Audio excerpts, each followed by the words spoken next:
အခုဗျာကျွန်တော်ပြောမယ်ဗျာကျွန်တော်ပြောတာကိုတစ်ချက်လောက်နားထောင်ပြီးနော်မှားတာရှိလို့ရှိရင်ပယ်သွားလိုက်မှားတာရှိရင်ယူလိုက်ဒါပဲကျွန်တော်ပြောချင်တယ်အဲ့လိုဆိုတော့အခုဖြစ်နေတဲ့ဥစ္စာတွေကိုကျွန်တော်မြင်တွေ့နေတာတွေကိုကျွန်တော်လူကြီးသူမတွေကျွန်တော်ပြောပြမယ်နော်အဲ့လိုဆိုတော့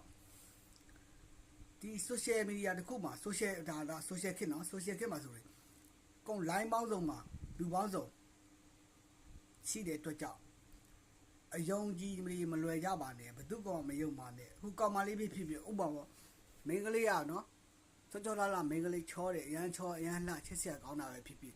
အရန်အင်းဟွာပဲဖြစ်ဖြစ်ကျွန်တော်ပဲဖြစ်ဖြစ်ဗျာဥပမာမယုံပါနဲ့ယုံလို့မရဘူး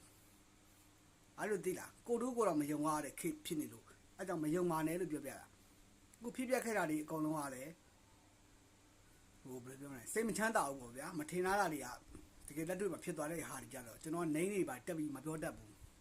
ဒီမှာတက်မပြောတတ်တဲ့ခါကျတော့ဒါလေးတွေကိုကိုယ့်ဘက်ကိုလည်းနားလည်ပေးကြလူတိုင်းကမယုံနဲ့ချင့်ယုံသိလားနော်သူ့ငါသိပြီးသူ့ငါတကယ်ချစ်တယ်သူ့ငါဟိုဖြစ်တယ်ဆိုလို့ရှိရင်လေးလားသူ့ရဲ့နောက်ခံပကတောင်းနောက်ပဘသူတွေရှိတယ်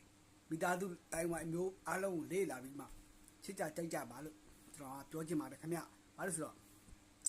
ဟိုမဖြစ်တဲ့မဲ့ဖြစ်သွားတာလေဖြစ်မှာဆိုလို့ပြောပြတာအခုဒီနော်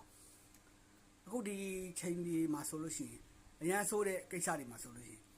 အဲ့လိုမျိုးယုံကြည်မှုလွန်ကဲပြီးတော့အဲ့လိုမျိုးတွေဖြစ်သွားပြီးမှကောင်လေးတွေကအဲ့လိုမျိုးဖြစ်သွားတဲ့ကိစ္စတွေရှိတယ်ကျွန်တော်ဗာပြောချင်တယ်ဆိုတာသိရင်သိမှာပါဒါပေမဲ့ဘာလို့လဲဆိုတော့ကျွန်တော်ကတဲ့မပြောချင်ဘူးဗျာဒါပေမဲ့ကျွန်တော်လည်းအဲ့ဆိုတော့အဲ့လိုမျိုးတိတ်ဆုံးသွားတဲ့လူတွေတိတ်ဆုံးသွားတဲ့လူတွေ respect ပေးတဲ့အနေနဲ့ကျွန်တော်လုံးဝနာမည်မပြောဘူးထဲမပြောတဲ့အတွက်ကြောင့်ကျွန်တော်ပြောတာဒီ social media မှာ social မှာsocial သုံးနေတဲ့လူတွေတတိယတော့ထားသိကျင်နေမှာခင်ဗျာတလားအများဆုံးကတော့ယုံကြည်မလွယ်ကြပါနဲ့ဟာလေးတွေပြောချင်တာသိလားအဲ့ဒါပဲကျွန်တော်ရှိတယ်ခဏဝင်လာကြတာပဲအဲ့လိုမျိုးယုံကြည်မလွယ်ဘူးအဲ့လိုမျိုးအဲ့ဆိုတော့ဟုတ်တယ်လေကို့မှာအုံနောက်ရှိတယ်ညံရှိတယ်စဉ်းစားလို့ရတယ်သူများကပြောလိုက်ပြောမှယုံရမယ်ခင်မဟုတ်တော့ဘူးအားကြောင့်ဆက်ဆက်ရစဉ်းစားပါနော်ဒီလိုနဲ့တွေးခေါ်ပါအပြည့်တင်တာတွေဖြစ်သွားရင်အဆင်မပြေဘူးလေအားကြောင့်မှ